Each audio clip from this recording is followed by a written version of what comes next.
സർക്കാരിന്റെ ക്ഷേമ പെൻഷൻ, അതായത് 25-ാം തീയതി മുതൽ കൊടുത്താൽ മതി ഈ മാസം യഥാർത്ഥത്തിൽ. പക്ഷെ അത് 19-ാം തീയതി മുതൽ വിതരണം നടത്തിയാണ്. സാമൂഹ്യക്ഷേമ പെൻഷൻ നാളെ മുതൽ വിതരണം ചെയ്യാണ്. അതിനായിട്ടുള്ള 1105 കോടി രൂപ അനുവദിച്ചു. ഓണം ആയതുകൊണ്ടാണ് അടുത്ത മാസത്തേക്ക് കിട്ടേണ്ട പെൻഷൻ 19-ാം തീയതി തൊട്ട് കൊടുത്തു തുടങ്ങുന്നത്. പെൻഷൻ ഒരു മാസവും മുടങ്ങാതെ കൊടുക്കണമെന്നുള്ള UDF സർക്കാരിന്റെ നയത്തിന്റെ ഭാഗം കൂടിയാണിത്. സാമൂഹ്യ സുരക്ഷാ പെൻഷൻ 59,472 ഗുണഭോക്താക്കൾക്കായിട്ട് സംസ്ഥാന വിഹിതമായി 951 കോടി 40 ലക്ഷം അനുവദിച്ചു. ഗുണഭോക്താക്കള് 59,472. സ്റ്റേറ്റ് ഷെയറാണ് 951 കോടി 40 ലക്ഷം അനുവദിച്ചത്. ക്ഷേമനിധി ബോർഡുകളുടെ പെൻഷൻ സർക്കാരിന്റെ ധനസഹായത്തോടുകൂടി പെൻഷൻ നൽകുന്ന 16 ബോർഡുകളിലെ 6.59 ലക്ഷം ഗുണഭോക്താക്കൾക്കായി 130 കോടി 32 ലക്ഷം അനുവദിച്ചു. ഇനി ദേശീയ സാമൂഹ്യ സഹായ പദ്ധതി വാർദ്ധക്യ, ഭിന്നശേഷി, വിധവ പെൻഷനുകളിലെ 8,46,456 പേർക്കുള്ള വിഹിതം കേന്ദ്ര സംസ്ഥാന വിഹിതമായിട്ടുള്ള 24.76 കോടി രൂപ അനുവദിച്ചു. ഓഗസ്റ്റ് 19 മുതൽ വിതരണം ആരംഭിച്ച് അതിന്റെ നടപടിക്രമങ്ങൾ പൂർത്തിയാക്കും. സർക്കാർ ജീവനക്കാരുടെയും പെൻഷൻകാരുടെയും ആനുകൂല്യങ്ങളും ബോണസും പ്രഖ്യാപിച്ചു. 630 കോടി 5 ലക്ഷം രൂപയാണ്. അംഗൻവാടി പെൻഷൻകാരുടെ കുടിശ്ശിക നേരത്തെ ഒരു 10 കോടി രൂപ അനുവദിച്ചിട്ടുണ്ടായിരുന്നു. 24 കോടി രൂപ കൂടി അനുവദിച്ചു. ഈ ജൂലൈ 31 വരെയുള്ള മുഴുവൻ കുടിശ്ശികയും അവരുടെ മുഴുവൻ കുടിശ്ശികയും കൊടുത്തു തീർക്കുകയാണ്. ഇപ്പൊ ആകെ കൊടുത്തിരിക്കുന്നത് 34 കോടി രൂപയാണ്. അംഗൻവാടി പെൻഷൻകാരുടെ പെൻഷൻ കുടിശ്ശിക ഉണ്ടായിരുന്നത് വലിയ ഡിമാൻഡായിരുന്നു. അതുപോലെ ജീവനക്കാർക്കും അധ്യാപകർക്കും 4,500 രൂപ ബോണസ്, 20,000 രൂപ ഓണം അഡ്വാൻസ്. ബോണസിന് അർഹതയില്ലാത്തവർക്ക് 3,000 രൂപ ഉത്സവ ഭത്ത. പാർട്ട് ടൈം കണ്ടിജന്റ് ജീവനക്കാർക്ക് 6,000 രൂപ അഡ്വാൻസ്. സർവീസ് പെൻഷൻകാർക്ക് 1,250 രൂപ ബോണസ്. ആശാ അംഗൻവാടി പ്രവർത്തകർക്ക് 1,450 രൂപ ഉത്സവ ഭത്ത. പിന്നോക്ക വിഭാഗ സ്കോളർഷിപ്പിന്റെ കുടിശ്ശിക ആയിരുന്നു. മുൻ സർക്കാരിന്റെ കാലത്തെ കുടിശ്ശിക തീർക്കുന്നതിനായി 84 ദിവസത്തിനകം 310 കോടി രൂപ അനുവദിച്ചു. പിന്നോക്ക വിഭാഗക്കാരുടെ സ്കോളർഷിപ്പിന്റെ കുടിശ്ശിക ആയിരുന്നു. ആരോഗ്യമേഖലയിൽ കാസ്പ്, ആരോഗ്യകിരണം പദ്ധതികളിലെ അടിയന്തര ബാധ്യതകൾ തീർക്കാൻ 200 കോടി രൂപ അനുവദിച്ചു. ഇതിനേക്കാൾ കൂടുതൽ ബാധ്യതയുണ്ട്. പക്ഷെ അടിയന്തരമായിട്ടുള്ള ബാധ്യതകൾ തീർക്കാൻ 200 കോടി രൂപ അനുവദിച്ചു. സപ്ലൈകോ വഴി നെല്ല് സംഭരിച്ചതിന്റെ 2026 ജൂലൈ 31 വരെയുള്ള PRS കുടിശ്ശിക തീർപ്പാക്കാൻ 150 കോടി രൂപ അനുവദിച്ചു. നെല്ല് സംഭരണ കുടിശ്ശിക ഓണത്തിനു മുമ്പ് നൽകി തീർക്കുക എന്നതായിരുന്നു ഗവൺമെന്റിന്റെ ലക്ഷ്യം. ജൂലൈ 31 വരെയുള്ള PRS കുടിശ്ശിക അതിന്റെ കണക്ക് നമ്മുടെ കയ്യിലുള്ള അത് മുഴുവൻ നമ്മൾ കൊടുത്തു തീർത്തു. സപ്ലൈകോയ്ക്ക് 53 കോടി രൂപ സബ്സിഡി കാര്യങ്ങൾക്ക് ഓണവിപണി സജീവമാക്കുന്നതിനും 53 കോടി രൂപ മുൻകൂറായിട്ട് അനുവദിച്ചു.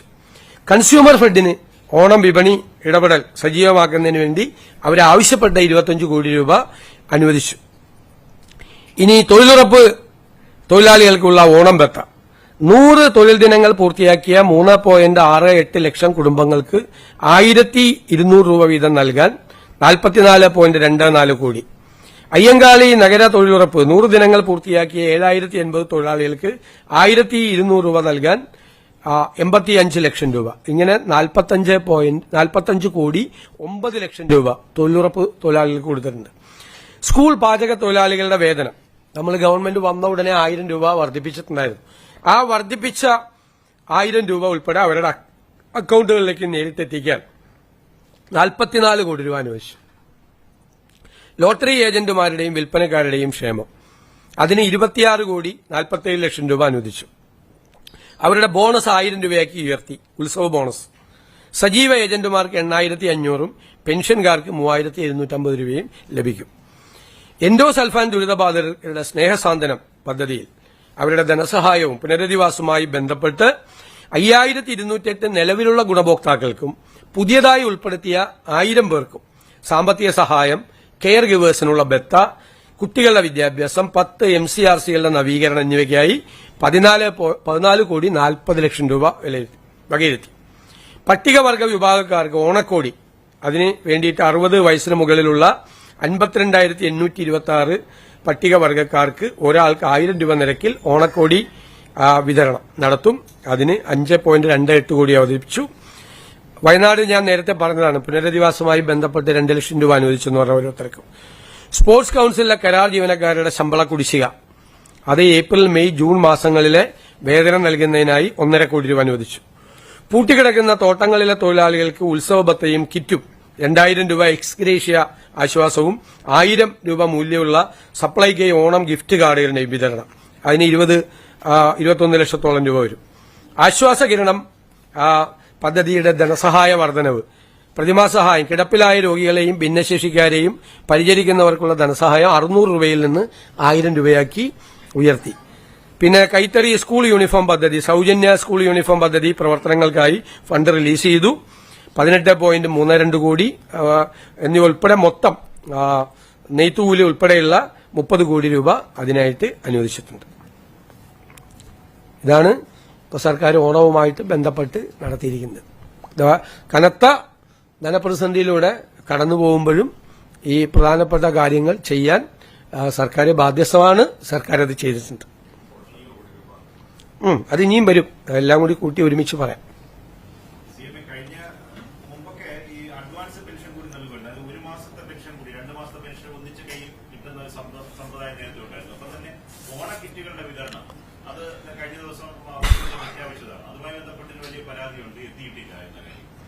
തെറ്റായിട്ടുള്ള വാർത്തയാണത്.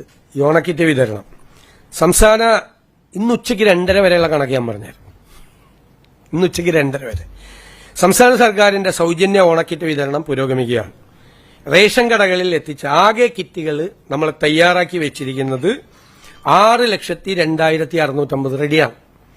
അതിൽ ഡിമാൻഡ് 5,93,000 ഉള്ളൂ. പക്ഷെ നമ്മുടെ 6,02,000 നമുക്ക് റെഡിയാണ്. ഇതുവരെ റേഷൻ കടകളിൽ എത്തിച്ചത് 3,06,092 കിറ്റ്. ഏകദേശം പകുതിയിലധികം കിറ്റുകൾ റേഷൻ കടയിൽ എത്തിച്ചിട്ടുണ്ട്. കാർഡ് ഉടമകൾ കൈപ്പറ്റിയത് അതിൽ 75,885 കാർഡ് ഉടമകൾ കൈപ്പറ്റിയിട്ടുണ്ട്. ഓരോ ജില്ല തിരിച്ചുള്ള ഓരോ കണക്കുകളും പ്രത്യേകമായിട്ട് എന്റെ കയ്യിലുണ്ട്. വ്യാപകമായ പ്രചരണം ഓണക്കിറ്റ് കൊടുക്കുന്നില്ല എന്നുള്ള പ്രചരണം നടക്കുകയാണ്. സമയമാണ്, ഇതാണ് സമയം, കൊടുക്കേണ്ട സമയം. കഴിഞ്ഞ ദിവസം അത്തം തുടങ്ങിയല്ലോ, ഓണാഘോഷം തുടങ്ങിയല്ലോ. കറക്റ്റായിട്ട് ഇത് നമ്മൾ കൃത്യമായിട്ട് ഈ സമയത്തിൽ എത്തിക്കും. സമയത്ത് ഈ മാവേലി സ്റ്റോറുകളിൽ 13 എസെൻഷ്യൽ കമ്മോഡിറ്റീസ് നിത്യോപയോഗ സബ്സിഡി കൊടുക്കുന്ന 13 ഐറ്റംസ് ഫുള്ളായിട്ടുണ്ട്.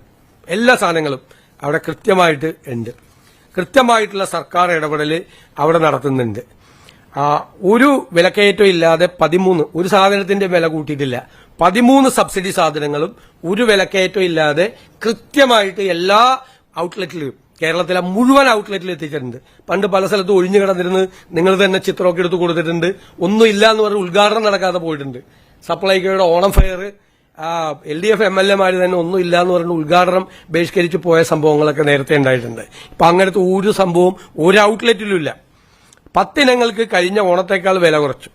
ചെറുപയർ, ഉഴുന്ന്, വൻകടല, വൻപയർ, തൂരപ്പരിപ്പ് തുടങ്ങിയ 10 പ്രമുഖ അവശ്യ സാധനങ്ങൾക്കും കഴിഞ്ഞ ഓണക്കാലത്തെ സബ്സിഡി നിരക്കിനേക്കാൾ കുറഞ്ഞ വിലയിലാണ് വിതരണം ചെയ്യുന്നത്.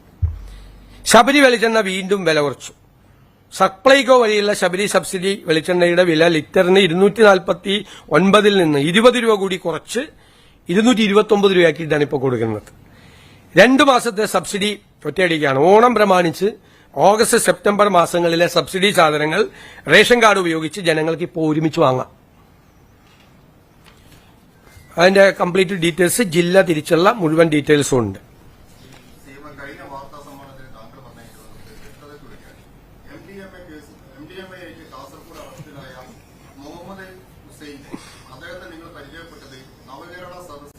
എറണാകുളം ജില്ലയിലെത്തിയതിനു ശേഷമാണെന്ന് പറഞ്ഞത്. നവകേരള സദസ് എറണാകുളം ജില്ലയിലെത്തിയത് 2023 ഡിസംബർ മാസം 7 മുതൽ 10 വരെയാണ് എറണാകുളം ജില്ലയിൽ പര്യടനം നടത്തിയത്. അതിൽ 8-ാം തീയതിയാണ് ഈ പെരുമ്പാവൂരിലേക്ക് എത്തിയത്. പക്ഷേ 2021 മുതൽ തന്നെ താങ്കളും മുഹമ്മദ് സിംഗ് തമ്മിൽ കണ്ടതിന്റെ FB പോസ്റ്റുകളൊക്കെ ഉണ്ടാവുന്നേ. ഇഷ്ടംപോലെ ആളുകൾ നമ്മളെ വന്ന് കണ്ടു കാണുന്നേ. അതിനെന്താ കുഴപ്പം? എനിക്ക് അയാളെ പരിചയപ്പെട്ടത് എല്ലാവർക്കും കുറെ നേരമല്ല പ്രസംഗിക്കുന്നു. ഞാൻ അയാളെ പരിചയപ്പെട്ടതാണ് ഞാൻ പറഞ്ഞത്. എന്നെ വന്ന് കണ്ട് ഇഷ്ടംപോലെ ആളുകൾ ഫോട്ടോ എടുക്കുകയാണ്. അതൊക്കെ അന്ന് പറഞ്ഞ് തീർത്ത വിഷയങ്ങളാണ്. നിങ്ങൾ എന്താ ഉദ്ദേശിച്ചത്?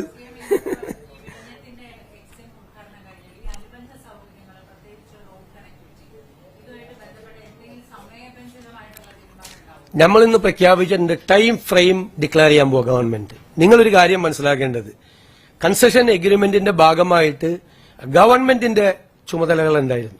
ആ ഗവൺമെന്റിന്റെ ചുമതലകളായിരുന്നു റോഡ് കണക്ടിവിറ്റി, റെയിൽ കണക്ടിവിറ്റി. 10 വർഷം ആമ ഇഴയുന്ന വേഗത പോലും അതിനുണ്ടായിരുന്നില്ല. ഇപ്പോൾ അവിടെ കയറ്റുമതി ഇറക്കുമതി സംരംഭങ്ങൾ തുടങ്ങുന്ന ഒരു വലിയ മാറ്റമാണ് കേരളത്തിൽ ഉണ്ടാകാൻ പോകുന്നത്. അപ്പോൾ ഈ റോഡ് കണക്ടിവിറ്റിയും റെയിൽ കണക്ടിവിറ്റിയും ഉണ്ടായിരുന്നുവെങ്കിൽ ഇപ്പോൾ ഈ കയറ്റുമതി ഇറക്കുമതി ആരംഭിക്കുന്നതിന്റെ 100 ഇരട്ടി ഗുണം നമുക്ക് കിട്ടുമായിരുന്നു. ഞങ്ങൾ വന്ന ഉടനെ ഞങ്ങൾ തീരുമാനിച്ചെന്താ, റിംഗ് റോഡിന് വേണ്ടിയിട്ടുള്ള 12,000 കോടി രൂപയുടെ പ്രോജക്ട് ലാൻഡ് അക്വിസിഷന് കേരളം കൊടുക്കണമെന്ന് പറഞ്ഞു. ആദ്യം പറഞ്ഞത് 1,600 കോടി കൊടുക്കണമെന്നാ. അത് കൊടുക്കാതെ വെറ്റിവെച്ച് ഇപ്പോ ലാൻഡ് അക്വിസിഷന് 3,200 കോടിയായി. ഈ ഗവൺമെന്റ് വന്ന ഉടനെ തന്നെ തീരുമാനിച്ചു 3,200 കോടി കൊടുക്കാൻ. കാരണം എന്തായാലും റോഡ് കണക്ടിവിറ്റി വേണം. അത് വളരെ വേഗത്തിൽ, കേരളത്തിൽ ഇതുവരെ നടക്കാത്ത വേഗത്തിൽ ആ ലാൻഡ് അക്വിസിഷൻ നടക്കും. അതിനു വേണ്ടിയിട്ടുള്ള പുതിയ ലാൻഡ് അക്വിസിഷന് വേണ്ടിയിട്ടുള്ള പുതിയൊരു പ്രോട്ടോകോൾ തന്നെ ഗവൺമെന്റ് തയ്യാറാക്കിയാണ്. റെയിൽ കണക്ടിവിറ്റിക്ക് വേണ്ടിയിട്ട് ഞങ്ങൾ റെയിൽവേ മിനിസ്ട്രിയായിട്ട് സംസാരിച്ചു. ഈ ഇത്രയും ദിവസത്തിനിടയിൽ ഞങ്ങൾ പോർട്ട് മിനിസ്ട്രിയായിട്ട് സംസാരിച്ചു ഡൽഹിയിൽ. ഞങ്ങൾ സർഫസ് ട്രാൻസ്പോർട്ട് മിനിസ്ട്രിയായിട്ട് സംസാരിച്ചു. ഈ പോർട്ടിന്റെ ഡെവലപ്മെന്റുമായി ബന്ധപ്പെട്ടുള്ള കാര്യങ്ങൾ കേന്ദ്ര ഗവൺമെന്റിന്റെ 3 ഡിപ്പാർട്ട്മെന്റുകളുമായി ഞങ്ങൾ ചർച്ച നടത്തി. ഞങ്ങൾ ഇന്ന് ഞാൻ പരസ്യമായി പ്രഖ്യാപിച്ചിട്ടുണ്ട്, ഈ അടിസ്ഥാന സൗകര്യങ്ങൾ നമ്മൾ പൂർത്തിയാക്കുന്ന കാര്യത്തിൽ ഒരു ടൈം ഫ്രെയിം പ്രഖ്യാപിച്ച് ആ ടൈം ഫ്രെയിമിന് ഉള്ളിൽ ഇതെല്ലാം പൂർത്തിയാക്കാൻ വേണ്ടിയിട്ടുള്ള നടപടികൾ സ്വീകരിക്കും. ഇപ്പൊ നിങ്ങൾക്കറിയാം, കേരളത്തിൽ നിന്നുള്ള നമ്മുടെ സുഗന്ധദ്രവ്യങ്ങൾ, നമ്മുടെ കാർഷിക ഉൽപ്പന്നങ്ങൾ, കേരളത്തിൽ ഉണ്ടാക്കുന്ന പ്രോഡക്റ്റുകൾ, ഇതെല്ലാം പകുതി ചെലവിലും പകുതി സമയത്തും കേരളത്തിൽ നിന്ന് കയറ്റുമതി ചെയ്യാൻ പറ്റാവുന്ന ഒരു സാഹചര്യമാണ് നമുക്കിന്ന് അവിടെ ഉണ്ടായിരിക്കുന്നത്. അത് നമുക്ക് പ്രയോജനപ്പെടുത്തണം പരമാവധി. മാത്രമല്ല, ഇതൊരു ഗേറ്റ് വേ ആണ്, ഇന്റർനാഷണൽ റൂട്ടിലാണ്. ബാക്കിയുള്ള കേരളത്തിലെ പോർട്ടുകളെ, കൊച്ചിൻ പോർട്ടിനെയും അതുപോലുള്ള ബാക്കിയുള്ള 18 മിനി പോർട്ടുകളെയും കണക്ട് ചെയ്ത് മുഴുവൻ കേരളത്തെയും ഒരു തുറമുഖ നഗരമാക്കി മാറ്റുക എന്നുള്ള ഈ സർക്കാരിന്റെ സ്വപ്നം സാക്ഷാത്കരിക്കാനുള്ള മിഷൻ സമുദ്രയ്ക്കും ഇന്ന് തുടക്കമായി.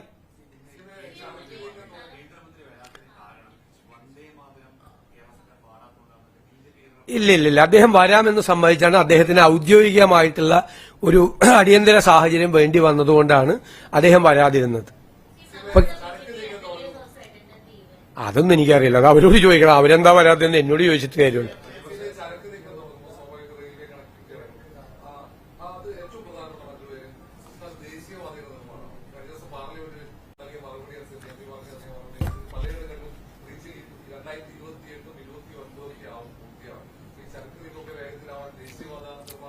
ദേശീയപാത നിർമ്മാണം വേഗത്തിലാക്കാനുള്ള നടപടികൾ ഗവൺമെന്റ് ആരംഭിച്ചിട്ടുണ്ട്. ഗവൺമെന്റ് ഞാൻ തന്നെ പങ്കെടുത്ത ദേശീയപാത അതോറിറ്റിയുടെ ആളുകളുമായിട്ടുള്ള ചർച്ചകൾ നടത്തി, വിശദമായ ചർച്ചകൾ, ഓരോ സെക്ടറിനെ കുറിച്ചുള്ള ചർച്ചകൾ നടത്തി. ചീഫ് സെക്രട്ടറിയുടെ നേതൃത്വത്തിൽ ആ ചർച്ചകൾ തുടരുകയാണ്. ഇന്നും നാളെയുമായിട്ട് ആ ചർച്ചകൾ തുടരുകയാണ്. വീണ്ടും വേഗത്തിലാക്കാൻ ഏറ്റവും സ്ലോ ആയ റീച്ചുകളുടെ കംപ്ലീറ്റ് കണക്ക് ഞങ്ങൾ എടുത്തിട്ടുണ്ട്. ഏറ്റവും സ്ലോ ആയ റീച്ചുകൾ, പ്രശ്നങ്ങളുള്ള റീച്ചുകൾ, പരാതികളുള്ള റീച്ചുകൾ എല്ലാം എടുത്തിട്ട് ഞങ്ങൾ അവർക്ക് മുമ്പാകെ അവതരിപ്പിച്ചിട്ടുണ്ട്. ഞാൻ കൂടി പങ്കെടുത്ത സുദീർഘമായ ഒരു യോഗം നാഷണൽ ഹൈവേ അതോറിറ്റിയുടെ നടന്നു. അതിന്റെ തുടർ പ്രവർത്തനങ്ങൾക്കായി ചീഫ് സെക്രട്ടറിയുടെ നേതൃത്വത്തിലും നാഷണൽ ഹൈവേ അതോറിറ്റിയുടെ നേതൃത്വത്തിലും നടക്കുന്നുണ്ട്. അത് എത്രയും പെട്ടെന്ന് പൂർത്തിയാക്കാനുള്ള നടപടികൾ തീർച്ചയായിട്ടും സ്വീകരിക്കും.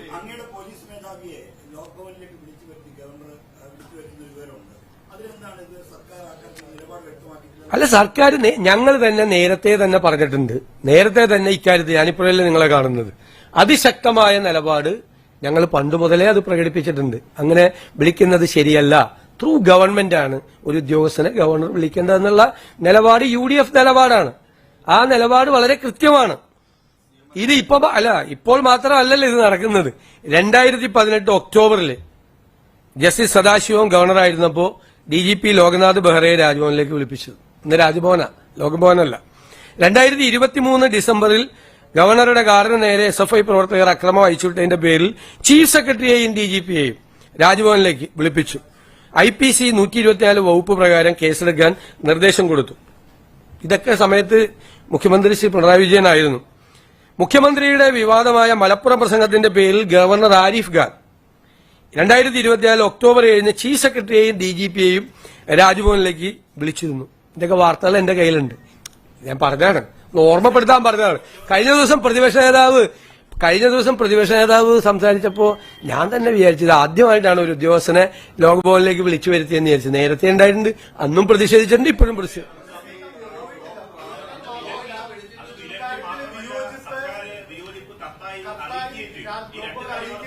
അതുകൊണ്ട് എന്താ കാര്യം, നമ്മൾ വിയോജിപ്പ് നേരത്തെ ഞാൻ പ്രതിപക്ഷ നേതാവ് എന്നുള്ളതിൽ വിയോജിപ്പ് പ്രകടിപ്പിച്ചിട്ടുണ്ട്. UDFന്റെ രാഷ്ട്രീയമായ എതിർപ്പ് പറഞ്ഞിട്ടുണ്ട്. ഈ സർക്കാരും ആ കാര്യത്തിലൂടെ യാതൊരു കാരണവശാൽ ഞാനിപ്പോഴല്ലേ നിങ്ങളെ കാണുന്നത്, ശക്തമായി ഞങ്ങൾ എതിർപ്പ് പറയും. തീർച്ചയായിട്ടും തീർച്ചയായിട്ടും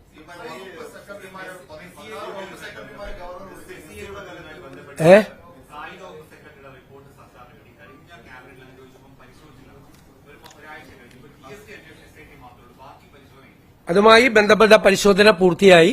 അതുമായി ബന്ധപ്പെട്ടുള്ള തീരുമാനം ഉടനുണ്ടാവും. ഒന്ന്, ഏത് കായിക വകുപ്പ് സെക്രട്ടറി തന്ന പരാതിയുടെ പുറത്തുള്ള തീരുമാനം, അതിന്റെ പരിശോധന പൂർത്തിയായി. എന്ത് നടപടികൾ സ്വീകരിക്കണം എന്ന് റെക്കമെൻഡ് ചെയ്ത് അത് ബന്ധപ്പെട്ട വകുപ്പിന് അയച്ചു കൊടുക്കും. ഒന്ന്. രണ്ടാമത്തെ കാര്യം GST വകുപ്പ് അന്വേഷണം നടത്താൻ വേണ്ടി സ്പെഷ്യൽ ഇൻവെസ്റ്റിഗേഷൻ ടീമിനെ നിയോഗിച്ചിട്ടുണ്ട്. GST തട്ടിപ്പ് നടന്നിട്ടുണ്ടെന്ന് ഞാൻ കഴിഞ്ഞ പ്രാവശ്യം തന്നെ പ്രാഥമികമായി പറഞ്ഞു. അതിപ്പോ ഞങ്ങൾ കണ്ടുപിടിച്ച കാര്യമല്ല, ശരിക്കും LDF ഗവൺമെന്റ് തന്നെ കണ്ടുപിടിച്ചതാണ്. അന്നത്തെ കാലത്ത് LDF ഗവൺമെന്റ് കണ്ടുപിടിച്ച് LDF ഗവൺമെന്റ് നോട്ടീസ് കൊടുത്താണ്. ആ നോട്ടീസ് കൊടുത്തത് പിന്നീട് അത് മരവിപ്പിക്കപ്പെട്ടു. ആ മരവിപ്പിക്കപ്പെടാനുള്ള കാരണത്തെക്കുറിച്ച് കൂടി ഈ GSTയുടെ സ്പെഷ്യൽ ഇൻവെസ്റ്റിഗേഷൻ ടീം അന്വേഷിക്കും. അതിൽ ഉദ്യോഗസ്ഥർക്ക് പങ്കുണ്ടോ എന്നുള്ള കാരണം ഉൾപ്പെടെയുള്ള കാര്യങ്ങൾ അന്വേഷിച്ച് GST വകുപ്പ് അത് അന്വേഷിക്കും. കാരണം സർക്കാരിന് 22 കോടി രൂപയിലധികം നഷ്ടമുണ്ടായിട്ടുണ്ട്. അതല്ല, നമ്മളത് അന്വേഷിച്ചിട്ടല്ലേ നമ്മളത് നടപടിയെടുത്താലേ കേന്ദ്ര ഏജൻസിയുടെ ആവശ്യമുണ്ടോ ഇല്ലെന്ന് നമ്മൾ അന്വേഷണം നടത്താൻ GSTയുടെ അന്വേഷണം നടക്കുന്നു. മറ്റ് അന്വേഷണത്തിന്റെ കാര്യത്തിൽ അവർ തന്ന കായിക വകുപ്പ് തന്ന പരാതി ഞങ്ങളുടെ പരിശോധന പൂർത്തിയായി, തീരുമാനം പ്രഖ്യാപിക്കും പെട്ടെന്ന് തന്നെ. അല്ല, ഇത് തീർത്തോട്ടെ, വേറെ എന്ത്? അല്ല, അത് ഞാൻ പ്രഖ്യാപിക്കും, ഞങ്ങൾ പ്രഖ്യാപിക്കും ഇത്.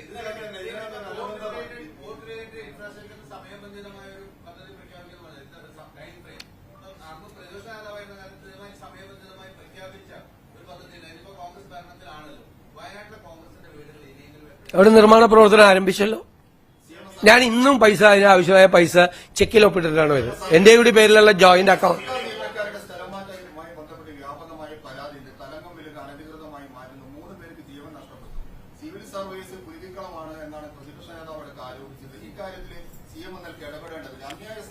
ഞാൻ ഇതിന്റെ ട്രാൻസ്ഫറിന്റെ പേരിൽ 3 പേരുടെ ജീവൻ നഷ്ടപ്പെട്ട കാര്യം ഞാൻ അറിഞ്ഞില്ല.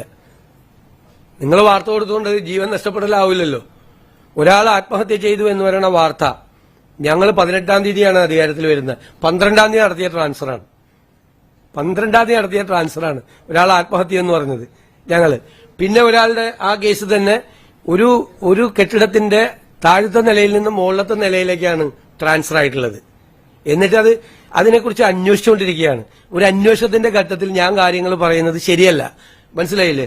ഈ ട്രാൻസ്ഫർ ഒന്നും കേരളത്തിൽ ആദ്യമായിട്ട് നടക്കുന്നതല്ല. ക്രൂരമായ തരത്തിലുള്ള ട്രാൻസ്ഫറാണ് LDF ഗവൺമെന്റിന്റെ കാലത്ത് 10 കൊല്ലക്കാലം നടന്നത്. ഞങ്ങൾ കേസുകൾ കൊണ്ടുവരാം. ഭാര്യയെ കാസർഗോഡേക്കും ഭർത്താവിനെ തിരുവനന്തപുരത്തേക്കും ട്രാൻസ്ഫർ ചെയ്ത് കുടുംബത്തെ തന്നെ തകർക്കാൻ വേണ്ടി നടത്തിയ ശ്രമങ്ങൾ ഉൾപ്പെടെ കേരളത്തിൽ വ്യാപകമായ തരത്തിലെ രാഷ്ട്രീയമായി ഇടപെട്ട് ട്രാൻസ്ഫർ നടത്തിയ കഥയൊക്കെ ഉണ്ട്. ഇവിടെ അങ്ങനെയുള്ള കാര്യങ്ങൾ ചെയ്യുന്നില്ല. പക്ഷെ ഒരു ഗവൺമെന്റ് മാറി അധികാരത്തിൽ വരുമ്പോൾ ആവശ്യമായ ട്രാൻസ്ഫറുകൾ ഉണ്ടാവും, ഉറപ്പായും ഉണ്ടാവും. അതിന്റെ പേരിൽ ആളുകൾ ആത്മഹത്യ ചെയ്തു എന്ന് പറഞ്ഞ് പ്രചരിപ്പിക്കുന്നത് തെറ്റായ കാര്യമാണ്.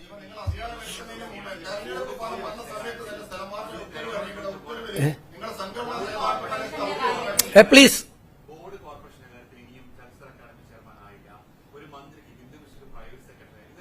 ഞങ്ങളിപ്പോ ഇതെല്ലാം കഴിഞ്ഞ ഗവൺമെന്റ് കാലത്ത് എന്നാണ് ഇതെല്ലാം പൂർത്തിയായത്? നിങ്ങളുടെ കയ്യിൽ ഡേറ്റ് എന്താ? എന്റെ കയ്യിൽ ഡേറ്റ് ഉണ്ട്. കോർപ്പറേഷൻ ബോർഡുകളെല്ലാം പൂർത്തിയായത് എന്നാണ് എന്ന് കഴിഞ്ഞ ഗവൺമെന്റിന്റെ കാലത്ത് അധികാരത്തിൽ വന്നപ്പോൾ എത്ര ദിവസം കൊണ്ടാണ് അവർ പൂർത്തിയായതെന്നുള്ളതിന്റെ കണക്ക് എന്റെ കയ്യിലുണ്ട്. അതൊന്നും വൈകിട്ടൊന്നുമില്ല. ഞങ്ങൾ UDF തീരുമാനിച്ചിട്ട് ഘടകകക്ഷികൾ തമ്മിൽ ആലോചിച്ചിട്ടാണ് തീരുമാനിക്കേണ്ടത്. ആലോചിക്കാൻ വെച്ചിരുന്ന കാര്യം വന്നു കഴിഞ്ഞപ്പോഴേക്കും നമ്മുടെ ഫ്ലഡ് വന്നു, അല്ലെ? 10 ദിവസത്തേക്ക് നമുക്ക് ആ ചർച്ച നടത്തിയില്ല. ഞങ്ങൾ ചർച്ച പുനരാരംഭിച്ചു. ഓണം കഴിഞ്ഞ് വരുമ്പോഴേക്കും എല്ലാം റെഡിയാവും.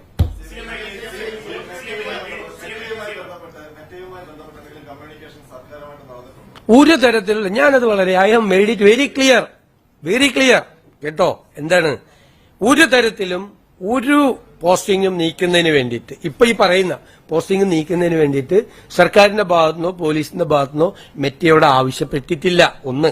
രണ്ടാമത് ഇത് ത്രൂ ഔട്ട് കൺട്രി ഇന്ത്യയിൽ മുഴുവൻ നടക്കുന്നുണ്ട്. ഇത് എല്ലാ സംസ്ഥാനങ്ങളിലും നടക്കുന്നുണ്ട്.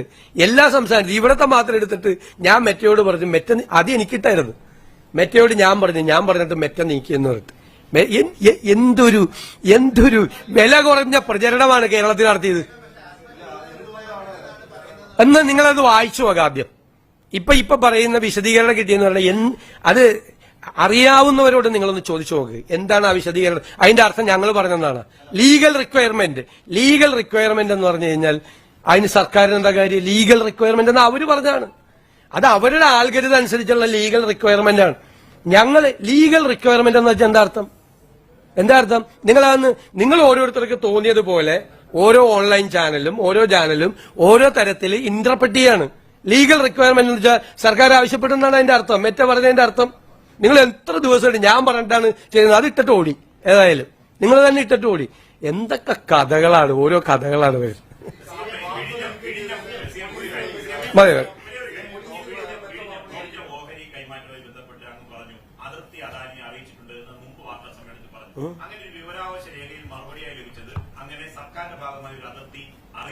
ആര് പറഞ്ഞു?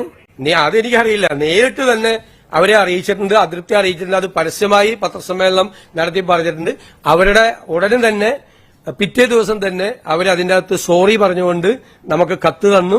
ഞങ്ങളത് വേറെ മനഃപൂർവ്വമായി ചെയ്തതല്ല, ഗുജറാത്തിലും എന്നൂരിലും ഒക്കെ ചെയ്തതുപോലെയാണ് ഞങ്ങൾ സെബിക്ക് ഇത് അയച്ചത്.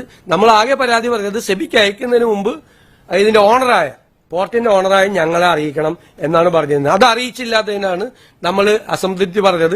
അവര് തന്ന കത്തുണ്ട്, അവരത് വിശദീകരിച്ചുകൊണ്ട് അവരതിനകത്ത് ക്ഷമ ചോദിച്ചുകൊണ്ട് അവര് തന്ന കത്തുണ്ട്.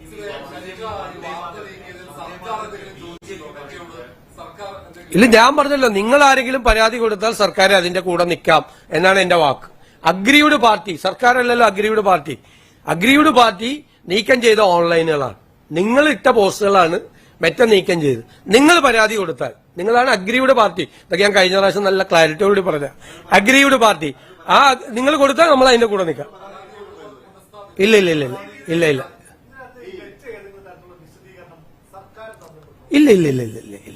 നമ്മൾ ചോദിച്ചിട്ടില്ലല്ലോ, അവരോട് ചോദിച്ചിട്ടില്ലല്ലോ. ഞാൻ അന്ന് ക്ലിയർ ചെയ്ത് പറഞ്ഞു, ഞങ്ങൾക്ക് ചോദിക്കാൻ പറ്റില്ലല്ലോ, ഞങ്ങളല്ല അഗ്രീവ്ഡ് പാർട്ടി. ഇല്ല ഇതുവരെ കിട്ടിയിട്ടില്ല, എനിക്ക് കിട്ടിയിട്ടില്ല ഇതുവരെ.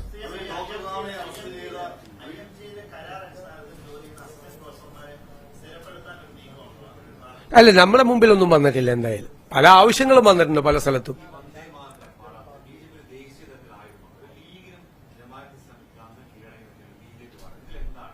നല്ല ഒരുപാട് ആരോപണങ്ങളാണ് കേട്ടുകൊണ്ടിരിക്കുന്നത്. ഒന്ന് ജമാഅത്ത് ഇസ്ലാമിക്കും ലീഗിനും കീഴടങ്ങിയെന്ന്, ഒരു സ്ഥലത്ത് പറയും BJPക്ക് കീഴടങ്ങിയെന്ന് പറയും. ഒരാൾക്ക് കീഴടങ്ങുന്ന സർക്കാരല്ല ഇവിടെയുള്ളത്. ഒരാളും ഈ സർക്കാരിന്റെ മീതെ ഒരു തരത്തിലുള്ള സമ്മർദ്ദവും ചെലുത്തൂല. കേരളത്തിലെ ഒരു ജാതി മത സംഘടനകളോ ഒരു പ്രസ്ഥാനമോ ഈ സർക്കാരിന്റെ മീതെ ഒരു സമ്മർദ്ദവും ചെലുത്തൂല. ഒരു സമ്മർദ്ദത്തിനും വഴങ്ങുന്ന സർക്കാരല്ല, ഒരു സമ്മർദ്ദത്തിനും വഴങ്ങുന്ന സർക്കാരല്ല ഇതെന്ന് നിങ്ങൾക്ക് എല്ലാവർക്കും നന്നായിട്ട് അറിയാലോ. അത് അതിനെക്കുറിച്ചുള്ള വിശദീകരണം ACC തന്നെ പറയും, ഞാനല്ലോ പറയണ്ടേ.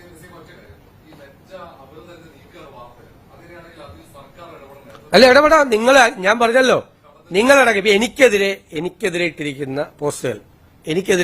പോസ്റ്റുകൾ ഞാൻ പറഞ്ഞ കഴിഞ്ഞ ദിവസം, അത് നീക്കം ചെയ്തതിനെതിരായിട്ട് നിങ്ങൾ ആരെങ്കിലും പരാതി കൊടുത്താൽ അതിന്റെ കൂടെ സർക്കാർ നിൽക്കാം. അങ്ങനെ ഏതെങ്കിലും സർക്കാർ പറഞ്ഞിട്ടുണ്ടോ? ഏതെങ്കിലും മുഖ്യമന്ത്രി പറഞ്ഞിട്ടുണ്ടോ? എനിക്കെതിരെ എന്നെ അധിക്ഷേപിക്കുന്ന തരത്തിലിട്ട പോസ്റ്റുകളാണ്, പോസ്റ്റ്. അത് നീക്കം ചെയ്തതിനെതിരെ നിങ്ങൾ പരാതി കൊടുത്താൽ നീക്കം ചെയ്ത മെറ്റയുടെ കൂടെയല്ല, ആ പോസ്റ്റ് എന്നെ അധിക്ഷേപിക്കുന്ന പോസ്റ്റ് ഇട്ട നിങ്ങളുടെ കൂടെ നിൽക്കായി സർക്കാർ. ഇങ്ങനെ ഈ കേരളത്തിന്റെ ചരിത്രത്തിൽ, ഈ രാജ്യത്തിന്റെ ചരിത്രത്തിൽ ഒരു സർക്കാരും ഇങ്ങനൊരു നിലപാടെടുത്തിട്ടില്ല. അതുകൂടി ഒന്ന് റിപ്പോർട്ട് ചെയ്ത് നന്നായിരിക്കും.